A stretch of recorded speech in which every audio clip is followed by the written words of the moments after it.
आपने अदलिया को रिहा किया, इसका मतलब है कि आपने उनको जो रिहाई दिलाई और जो इक़दाम किए, बहाल किया, आपको रिग्रेट है उसके ऊपर, पछतावा है आपको? मुझे कोई रिग्रेट्स नहीं कि चूँकि आई फॉलोड द कॉन्स्टिट्यूशन, और मुझे रिग्रेट्स इसलिए नहीं है कि that was a part of my manifesto, और मुझे इसलिए रिग्रेट्स नहीं है कि बेनज़ीर भुट्टो शहीद ने ख़ुद नारा लगाया था कि मैं चीफ़ जस्टिस के घर पे पाकिस्तान का परचम लहराऊंगी, और मैंने चीफ़ जस्टिस के लिए कॉन्स्टिट्यूशनल एवेन्यू पर आप भी होती थी, हम वहाँ उनके लिए हम प्रोटेस्ट करते थे और उनके लिए हम जेलें भी काटी, बहुत कम ने उनके लिए जेलें काटी होंगी। तो फिर जुडिशरी को मैं यही पूछना चाहती हूँ गिलानी साहब कि पीपल्स पार्टी से क्या अनाद हो सकता है? They are not a political party, it's वो जुडिशरी है, अदलिया है पाकिस्तान की, आज़ाद है, तो क्यों आपसे क्या मुखासमत होगी उनको? देखें, ये तो आपको एक्शंस जो होंगे तो वो लाउडर देन वर्ड्स हैं, वो तो नज़र आता है लोगों को। इंटेंशंस क्या है? I don't know, to benefit somebody. Who? जो मैंने कहा है कि मुझे नाम चाहिए। मियां नवाज शरीफ? नहीं, मैंने नाम नहीं दिया, आप ले रही हैं। तो इसका मतलब है कि आपको ये लगता है कि मैं खुल के बात पूछ लेती हूँ आपसे, सवाल पूछना मेरा हक है। तो आपको किसने रोका है? मैं इसीलिए पूछ रही हूँ। आप तो पहले भी पूछती रहती। क्या आपको ये लगता है कि जुडिशरी पाकिस्तान मुस्लिम लीग नवाज के साथ मिली हुई है, उनका कोई गठजोड़ है? देखें, अब ये तो बड़े सकील लफ्ज़ आपने इस्तेमाल किए हैं। मैं ये तो नहीं कहता, मैं सिर्फ ये कहता हूँ कि पीपल्स पार्टी स्पेसिफिक है,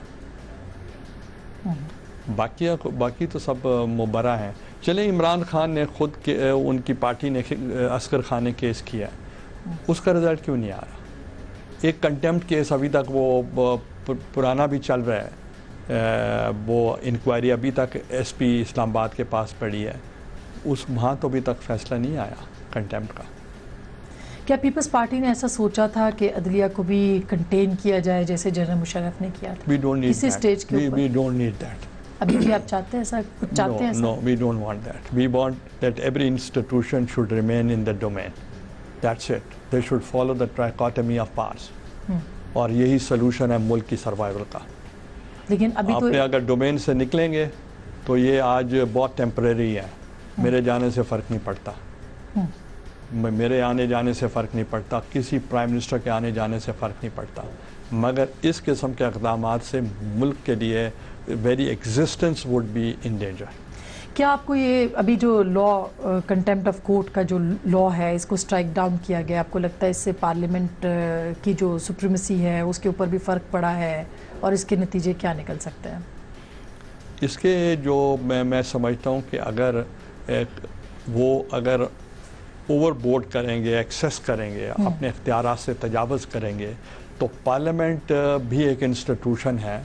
every institution derives their power from the parliament. तो जो पार्लियामेंट ने उनकी फेवर में अगर कुछ किया है वो तो एक्सेप्टेबल है, तो अगर अपनी फेवर में किया है तो वो एक्सेप्टेबल नहीं है। तो जो चीज़ें अगर 19th amendment in the constitution, मैं आज आपसे सवाल करता हूँ कि 19th अमेंडमेंट सिर्फ़ और सिर्फ मैंने जुडिशरी के लिए पास किया था, क्योंकि जब 18th अमेंडमेंट हमने दी थी कि जजेस कांट अपॉइंट जजेस, तो उसके लिए हमने पार्लियामेंट्री कमेटी बनाई थी which was not acceptable to that. तो then I said send it back to the parliament and we pass the 19th amendment unanimously, और वो that was just for the judiciary.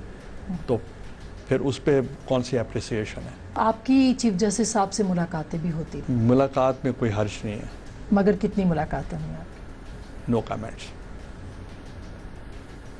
और अगर हुई तो उसमें क्या डिसीजंस के ऊपर भी बात होती रही? देखें, एक मरतबा मैं उनके पास गया था, एक मरतबा वो मेरे पास आए थे, और naturally we had to take decisions, और हमने डिसीजंस लिए थे कि जो वेकेंट पोस्ट थे जजेस की उनको हमने फिल किए थे। That was consultation and that was the part of the constitution के कंसल्टेशन। उसके अलावा अहमद खलील के घर पे भी कभी कोई मुलाकात नहीं हुई आपकी? No comments. कैसा बताना नहीं चाह रहे आप, या आप अवॉइड कर रहे हैं इस सवाल के जवाब नहीं, को? मैं ये चाह रहा हूँ कि इस वक्त रेलेवेंट नहीं है। लेकिन आप तरदीद नहीं कर रहे कि मुलाकातें हुई हैं या नहीं? मैंने इसके मैं ऑन द एयर मैं 1-2 दफ़ा कह चुका हूँ कि मुलाकात हुई है और मुलाकात में कोई हर्ज नहीं है। आपकी फैमिली के ऊपर भी बहुत से चार्जेस लगे, आपके बेटों पे, कादर गिलानी के ऊपर हज स्कैंडल भी हुआ। ज़रा मुझे उसकी आज वजाहत मैं आपसे लेना चाहता हूँ। सही कि you are from a media और आप हर दफ़ा ये बात की है और मैं ये चाह रहा हूँ कि आज वंस फॉर ऑल इसकी करेक्शन कर देते हैं। प्लीज़ कीजिए, क्योंकि हम तो जानना चाहते हैं। क्योंकि मैं करता भी हूँ। एफेड्रीन के ऊपर भी आपके बेटे के ऊपर इल्जाम। पहले आप कादर की बात कर रहे हैं जी। अब मैं आपसे पूछना चाह रहा हूँ कि गाड़ी खरीदी गई है 1 साल हज स्कैंडल से पहले और जिसने एलिगेशन लगाया है MNA ने, नून लीग के थे, उन्होंने कहा है इट वॉज हेयर से। आपको लगता है कि आपके बच्चों का मीडिया ट्रायल किया गया? नहीं, मैं पहले एक जवाब दे दूँ कि अब इस जवाब से आप मुतमैन हैं? नहीं, वो तो जाहिर है कि बहुत से लोगों को ये शायद पता भी नहीं है कि इमरान शाह ने एलिगेशंस वापस ले लिए हैं। नहीं, उसने कहा है कि इट वॉज हेयर से, ठीक है। और ये भी किसी को नहीं पता कि चीफ जस्टिस ने कहा है कि आप शुरफा की पगड़ियाँ ना उछालें और आप बल्कि जिसने गलत एलिगेशन लगाया उस पर केस रजिस्टर करें। ये तो आपने कभी नहीं कहा। तो फिर ये 3-4 साल मीडिया ट्रायल तो होता रहा ना। देखें, हम पसंद करते हैं कि अगर मीडिया ट्रायल होगा हमारे गुनाह झड़ेंगे, नहीं होगा तो हमारे ऊपर गुनाह चढ़ेंगे। तो इसलिए तो हम तो बहुत खुश होते हैं कि जब आप तनकीद करते हैं, क्रिटिसिज्म करते हैं। कुछ लोग हैं जो तो 4 दिन बर्दाश्त नहीं कर सकते, हम तो 4.25 साल से बर्दाश्त करें, अब ना रहने के बावजूद भी कर रहे हैं। सही। अच्छा, अब दूसरे की बात करें, एफेड्रीन के हवाले से भी मूसा पे बहुत ज़्यादा चार्जेस। मूसा पे क्या एलिगेशन है, आप ये बताएं? कि उन्होंने फ़ोन कॉल की और उसके बाद फिर कोटा मिला और ये अब रशीद जुमा तो उसमें आपको पता है कि वादा माफ़ भी हो गए। वादा माफ़ की क्या हैसियत होती है? आप कत्ल आप करें और वादा माफ़ गवाह भी आप बन जाएं। ये तो कोर्ट डिसाइड करेगी ना सर कि कौन की किसकी क्या हैसियत है। क्या चीज़? कि रशीद जुमा की क्या हैसियत है, ये तो कोर्ट डिसाइड वो तो बात करें कि कैरेक्टर असैसिनेशन तो हो गई, वो तो बाद में होगा ना। इल्ज़ाम लग गया। इल्ज़ाम चार्ज ये है पूरा, मैंने वो 2-3 हज़ार सफ़ात के मैंने प्राइम मिनिस्टर हाउस में बुला के तमाम लॉयर्स को कहा था इसमें देखें कि what is the charge. Charge ये है कि somebody on posing that he is representing Musa when he was 22 years old कि ये कोटा आप दे दें, और जो 22 ग्रेड का ऑफिसर था वो सो नाइफ उसने दे दिया। और उस आदमी को जब एक्सटेंशन का केस आया तो मैंने एक्सटेंशन नहीं दी, मैंने कहा is corrupt, I did not give him extension. तो अब ANF उनका कर रही है इन्वेस्टिगेशन, और ये पता कब से कर रही है, 10 महीने से भी ज़्यादा हो गए। ईच टाइम मेरा बेटा जाता है वो कहता है I don't trust this officer, please change the investigation, that is the right of everybody. वो कहते no, he is an honest man, यही करेगा। अब उस पर हम क्या कर सकते हैं? ANF को आपसे क्या मसला है? मुझसे नहीं हो सकता होगा, मगर मैं ये कह रहा हूँ कहना चाह रहा हूँ कि change of investigation is our right. ये एक पहले भी एक DG वेरी ऑनेस्ट मैन, वो भी असद है उसका नाम, somebody, उसको भी वादा माफ़ बना रहे थे। He is in the hospital now. Gilani साहब, I feel pity for him. अगर ये सारे इल्ज़ामात आपके बेटों पे लगे और मीडिया ट्रायल किया गया तो आप इसको क्यों चैलेंज नहीं करते? क्यों कैरेक्टर असैसिनेशन? किसको चैलेंज करूं? मीडिया को कर सकते हैं आप, जिन्होंने मुझे निकाला है। मैं उनको चैलेंज करूं जाके? देखिए मैं किसको कहूँ कि अब मैं तो पब्लिक को कह सकता हूँ, पब्लिक ने उनको फिर इलेक्ट करके भेज दिया है। What can I do?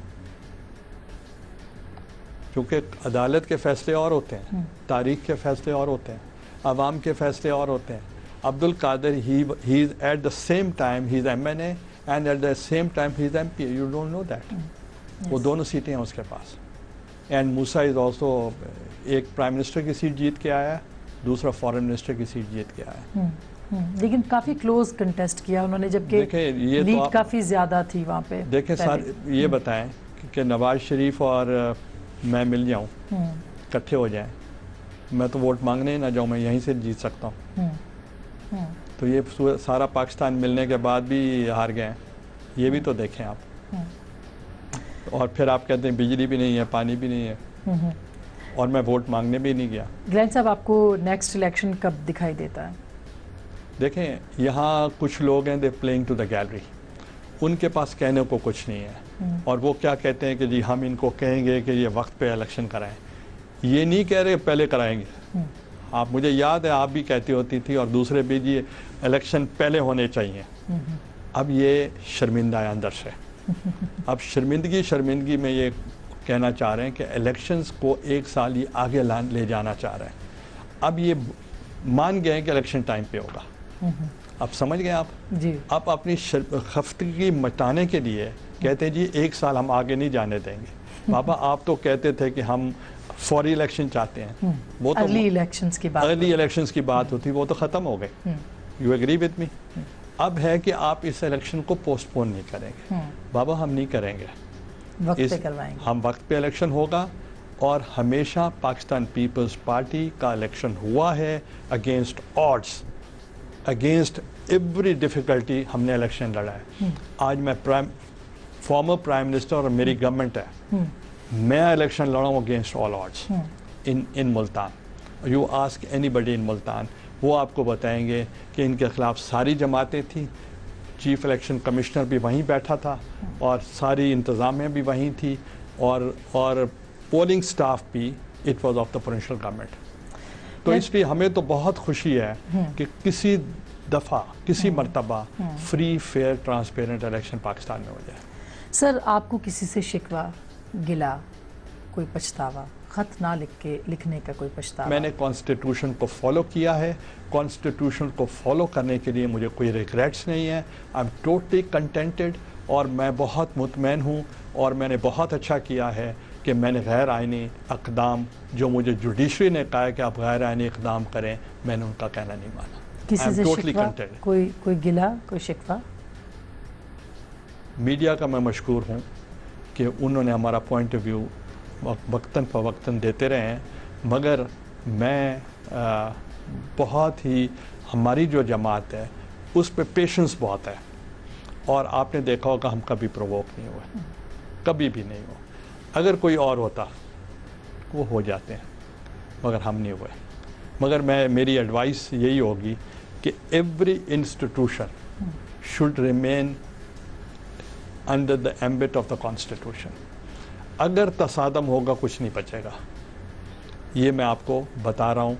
और जो मैं आपको पहले बताता रहता था कि ये साजिशें हो रही हैं, अगर खुदा न खास्ता ये साजिश कामयाब होगी तो मुल्क को नुकसान होगा।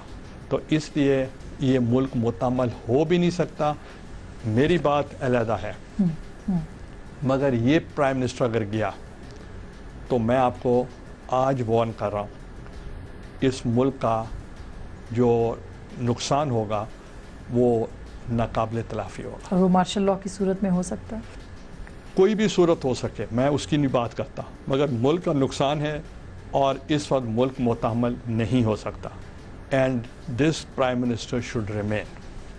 मेरी एक ही सेक्रीफाइस उनको बहुत होनी चाहिए, इससे ज़्यादा सेक्रीफाइसेस हम नहीं दे सकते। बहुत बहुत शुक्रिया sir, thank you very much. नाजरीन, आप सबको पता चली होंगी बहुत सी रियलिटीज़, बहुत सी साजिशें, बहुत सी बातें आपने सुनी, और मैं कुछ नहीं कहूँगी क्योंकि अब फैसला आपका।